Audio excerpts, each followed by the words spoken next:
One rule of reading, as you have seen, is to pick out and interpret the important words in a book. There is another and closely related rule, to discover the important sentences and to understand what they mean. The words "reading is learning" make a sentence. That sentence is obviously important for this discussion. In fact, I would say that it is the most important sentence so far. Its importance is indicated by the weightiness of the words which compose it. They are not only important words but also ambiguous ones, as we have seen in the case of reading. Now, if the word reading has many meanings, and similarly the word learning, and if that little word is takes the prize for ambiguity, you are in no position to affirm or deny the sentence. It means a number of things, some of which may be true and some false. When you have found out the meaning of each of the three words, as I have used them, you will have discovered the proposition I am trying to convey. Then, and only then, can you decide whether you agree with me. Since you know that we are not going to consider reading for amusement, you might charge me with inaccuracy for not having said, "Some reading is learning."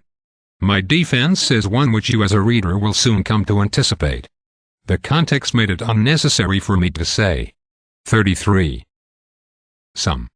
It was understood that we're going to ignore reading for amusement. To interpret the sentence, we must first ask, what of learning? Obviously, we cannot discuss learning adequately here. The only brief way out is to make a rough approximation in terms of what everybody knows, that learning is acquiring knowledge. Don't run away.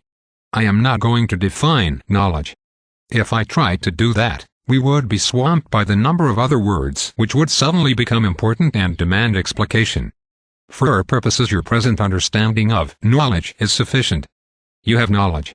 You know that you know and what you know. You know the difference between knowing and not knowing something.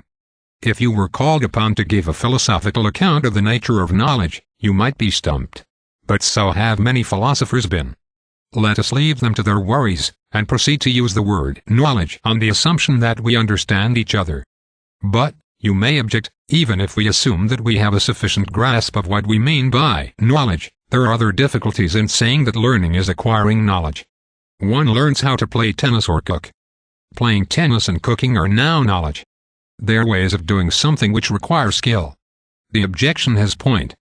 Although knowledge is involved in every skill, having a skill is having something more than knowledge. The person who has skill not only knows something, but can do something which the person lacking it cannot do at all or as well. There is a familiar distinction here, which all of us make when we speak of knowing how to do something, as opposed to knowing that something is the case. One can learn how as well as that. You have already acknowledged this distinction in recognizing that one has to learn how to read in order to learn from reading. An initial restriction is thus imposed on the word learning as we are using it. Reading is learning only in the sense of gaining knowledge and not the skill. You cannot learn how to read just by reading this book. All you can learn is the nature of reading and the rules of the art. That may help you learn how to read, but it is not sufficient. In addition, you must follow the rules and practice the art. Only in that way can the skill be required, which is something over and above the knowledge that a mere book can communicate. 2. So far, so good. But now we must turn to the distinction between reading for information and reading for understanding. In the preceding chapter, I suggested how much more active the latter sort of reading must be, and how it feels to do it. Now we must consider the difference in what you get out of these two kinds of reading. Both information and understanding are knowledge in some sense. Getting more information is learning, and so is coming to understanding what you did not understand before. What is the difference? To be informed is to know simply that something is the case. To be enlightened is to know, in addition, what it is all about, why it is the case, what its connections are with other facts, in what respects it is the same and different, and so forth. Most of us are acquainted with this distinction in terms of the difference between being able to remember something and being able to explain it. If you remember what an author says, you have learned something from reading him. If what he says is true, you have even learned something about the world. But whether it is a fact about the book or the world, you have gained nothing but information if you have exercised only your memory. You have not been enlightened. That happens only when, in addition to knowing what an author says, you know what he means and why he says it. A single example may help us here. What I am going to report happened in a class in which we were reading Thomas Aquinas's treatise on the passions, But the same thing has happened in countless other classes with many different sorts of material. I asked a student what St. Thomas had to say about the order of the passions. He quite correctly told me that love, according to St. Thomas, is the first of all the passions, and that the other emotions, which he named accurately, follow in a certain order. Then I asked him what it meant to say this. He looked startled. Had he not answered my question correctly? I told him he had, but repeated my request for an explanation. He had told me what St. Thomas said. Now I wanted to know what St. Thomas meant. The student tried, but all he could do was to repeat, in slightly altered order, the same words he had used to answer my original question.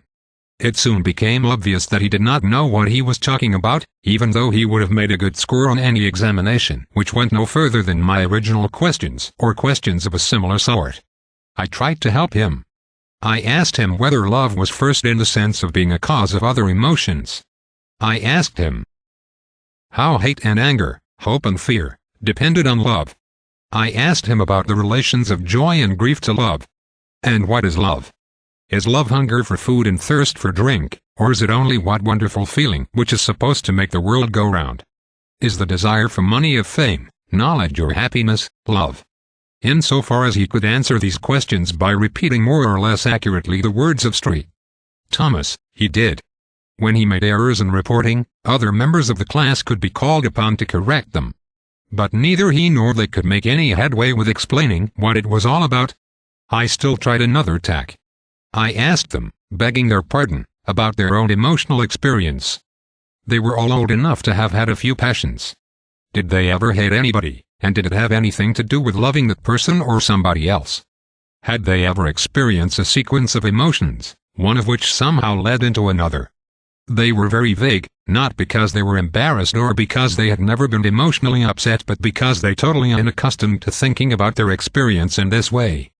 Clearly they had not made any connection between the words they had read in a book about the passions and their own experiences. These things were as in worlds apart.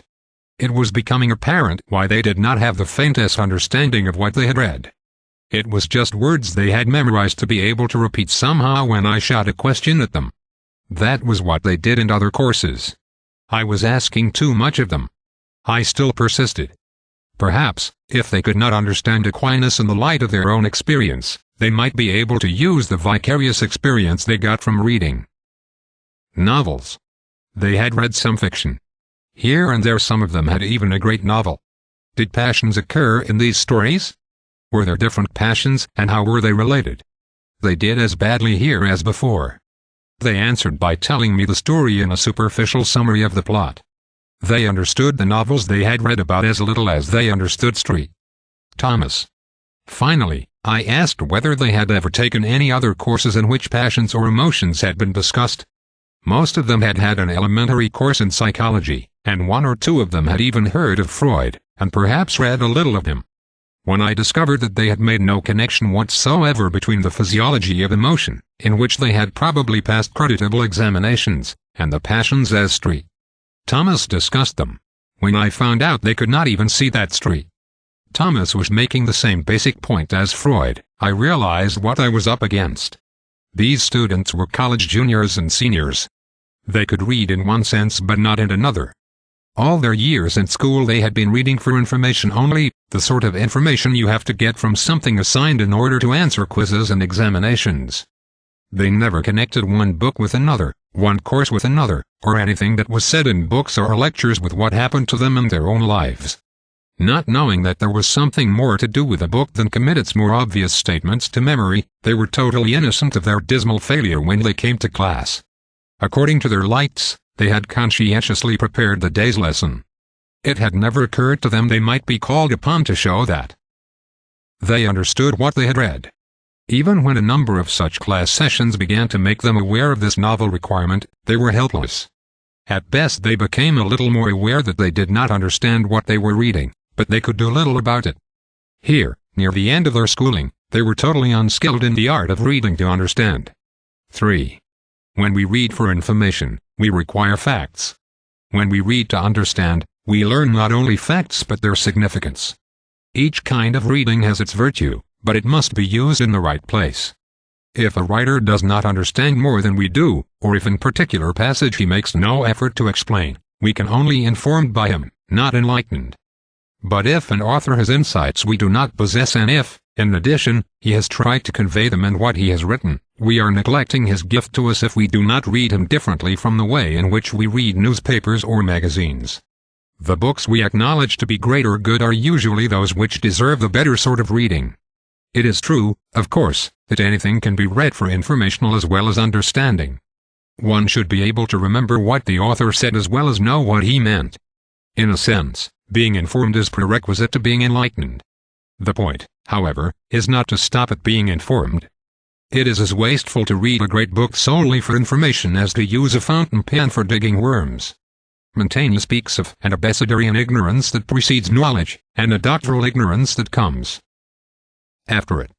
The one is the ignorance of those who, not knowing their abcs, cannot read at all.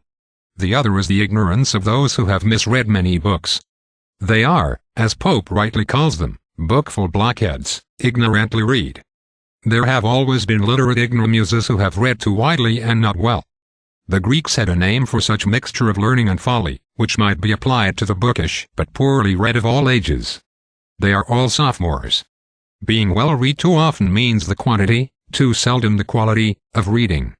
It was not only the pessimistic and misanthropic Schopenhauer who inveighed against too much reading, because he found that, for the most part, men read passively and glutted themselves with toxic overdoses of unassimilated information. Bacon and Hobbes made the same point. Hobbes said, "If I read as many books as most men," he meant misread - I should be as dull-witted as they. Bacon distinguished between books to be tasted, others to be swallowed, and some few to be chewed and digested. The point that remains the same throughout rests on the distinction between different kinds of reading appropriate to different kinds of literature. 4. We have made some progress in interpreting the sentence, "Reading is learning." We know that some, but not all, reading is learning. We know that some, but not all, learning can be achieved through reading, the acquisition of knowledge but not of skill. If we concluded, however, that the kind of reading which results in increased information or understanding is identical with the kind of learning which results in more knowledge, we would be making a serious error. We would be saying that no one can acquire knowledge except through reading, which is clearly false. To avoid this error, we must now consider one further distinction in types of learning. This distinction has a significant bearing on the whole business of reading, and its relation to education generally. If the point I am now going to make is unfamiliar to you, and perhaps somewhat difficult, I suggest that you take the following pages as a challenge to your skill in reading. This is a good place to begin active reading, marking the important words, noting the distinctions, seeing how the meaning of the sentence with which we started expands. In the history of education, men have always distinguished between instruction and discovery as sources of knowledge. Instruction occurs when one man teaches another through speech or writing. We can, however, gain knowledge without being taught. If this were not the case, and every teacher had to be taught what he in turn teaches others, there would be no beginning in the acquisition of knowledge. Hence, there must be discovery, the process of learning something by research, by investigation, or by reflection, without being taught. Discovery stands to instruction as learning without a teacher to learning through the help of one. In both cases, the activity of learning goes on the one who learns. It would be a great mistake to suppose that discovery is active learning and instruction passive. There is no passive learning, as there is no complete passive reading. The difference between the two activities of learning is with respect to the materials on which the learner works. When he is being taught or instructed, the learner acts on something communicated to him. He performs operations on discourse, written or oral. He learns by acts of reading or listening. Note here the close relation between reading and listening. If we ignore the minor differences between these two ways of receiving communication, we can say that reading and listening are the same art, the art of being taught. When, however, the learner proceeds without the help of any sort of teacher, the operations of learning are performed on nature rather than discourse. The rules of such learning constitute the art of discovery. If we use the word reading loosely, we can say that discovery is the art of reading nature, as instruction, being taught, is the art of reading books, or, to include listening, of learning from discourse. What about thinking? If by thinking we mean the use of our minds to gain knowledge, and if instruction and discovery exhaust the ways of gaining knowledge, then clearly all our thinking must take place during one or the other of these two activities. We must think during the course of reading and listening, just as we must think in the course of research. Naturally, the kinds of thinking are different as the two ways of learning are. The reason why many people regard thinking as more closely associated with research and discovery than with being taught is that they suppose reading and listening to be passive affairs. It is probably true that one does less thinking when one reads for information than when one is undertaking to discover something. That is the less active sort of reading. But it is not true of the more active reading, the effort to understand. No one who has done this sort of reading would say it can be done thoughtlessly. Thinking is only one part of the activity of learning. 1. Must also use one's senses and imagination. One must observe, and remember, and construct imaginatively what cannot be observed. There is, again, a tendency to stress the role of these activities in the process of research or discovery, and to forget or minimize their place in the process of being taught through reading or listening. A moment's reflection will show that the sensitive as well as the rational powers, in short, includes all the same skills that are involved in the art of discovery: keenness of observation, readily available memory, range of imagination, and, of course, a reason trained in analysis and reflection. Though in general the skills are the same, they may be differently employed in the two major types of learning. 5. I would like to stress again the two errors which are so frequently made. One is made by those who write or talk about an art of thinking as if there were any such thing in and by itself. Since we never think apart from the work of being taught or the process of research, there is no art of thinking apart from the art of reading and listening, on the one hand, the art of discovery, on the other. To whatever extent it is true that reading is learning, it is also true that reading is thinking. A complete account of the art of thinking can be given only in the context of a complete analysis of reading and research. The other error is made by those who write about the art of thinking as if it were identical with art of discovery. The outstanding example of this error, and one which has tremendously influenced American education, is John Dewey's How We Think. This book has been the Bible for thousands of teachers who have been trained in our schools of education. Professor Dewey limits his discussion of thinking to its occurrence in learning by discovery. But that is only one of the two main ways we think. It is equally important to know how we think when we read a book or listen to a lecture. Perhaps, it is even more important for teachers who are engaged in instruction, since the art of reading must be related to the art of being taught, as the art of writing is related to the art of reading. I doubt whether anyone who does not know how to read well can write well.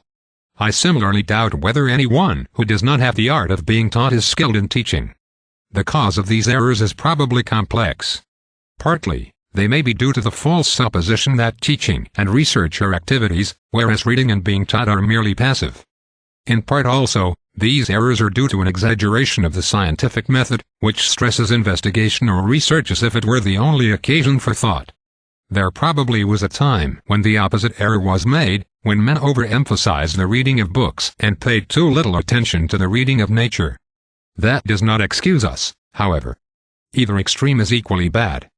A balanced education must place a just emphasis on both types of learning and on the arts they require.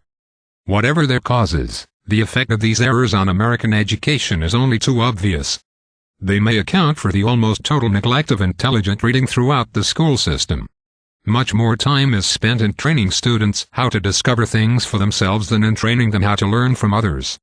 There is no particular virtue, it seems to me, in wasting time to find out for yourself what has already been discovered. One should save one's skill in research for what has not yet been discovered, and exercise one's skill in being taught for learning what others already know and therefore can teach.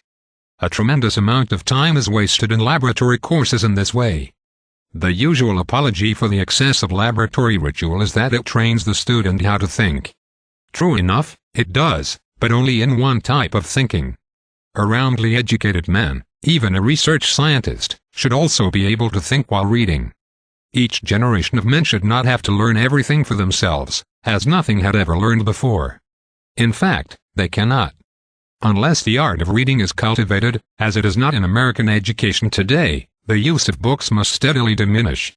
We may continue to gain some knowledge by speaking to nature, for it will always answer, but there is no point in our ancestors speaking to us unless we know how to listen. You may say there is little difference between reading books and reading nature. But remember that the things of nature are not symbols communicating something from other human mind, whereas the words we read and listen to are. And remember also that when we seek to learn from nature directly, our ultimate aim is to understand the world in which we live. We neither agree nor disagree with nature, as we often do the case of books. Our ultimate aim is the same when we seek to learn from books. But, in this second case, we must first be sure we understand what the book is saying. Only then can we decide whether we agree or disagree with its author. The process of understanding nature directly is different from that of coming to understand it through interpreting a book. The critical faculty need be employed only in the latter case. 6. I have been proceeding as if reading and listening could both be treated as learning from teachers. To some extent that is true. Both are ways of being instructed, and for both one must be skilled in the art of being taught. Listening to a course of lectures is in many respects like reading a book. Many of the rules I shall formulate for the reading of books apply to taking lecture courses. Yet there is good reason for placing our discussion to the art of reading, or at least placing our primary emphasis on reading, and letting the other applications become a secondary concern. The reason is that listening is learning from a living teacher, while reading is learning from a dead one, or at least one who is not present to us except through his writing. If you ask a living teacher a question, he may really answer you. If you are puzzled by what he says, you may save yourself the trouble of thinking by asking him what he means. If, however, you ask a book a question, you must answer it yourself. In this respect a book is like nature. When you speak to it, it answers you only to the extent that you do the work of thinking and analysis yourself. I do not mean, of course, that if the teacher answers your question, you have no further work. That is so only if the question is simply one of the fact. But if you are seeking an explanation, you have to understand it or nothing has been explained to you. Nevertheless, with the living teacher available to you, you are given a lift in the direction of understanding him, as you are not when the teacher's words in a book are all you have to go by. But books can also be read under the guidance and with the help of teachers. So we must consider the relation between books and teachers, between being taught by books with and without the aid of teachers. That is a matter for the next chapter. Obviously, it is a matter which concerns those of us who are still in school. But it also concerns those of us who are not, for we may have to depend on books alone as the means for continuing our education, and we ought to know how to make books teach us well. Perhaps we are better off for lacking teachers, perhaps worse,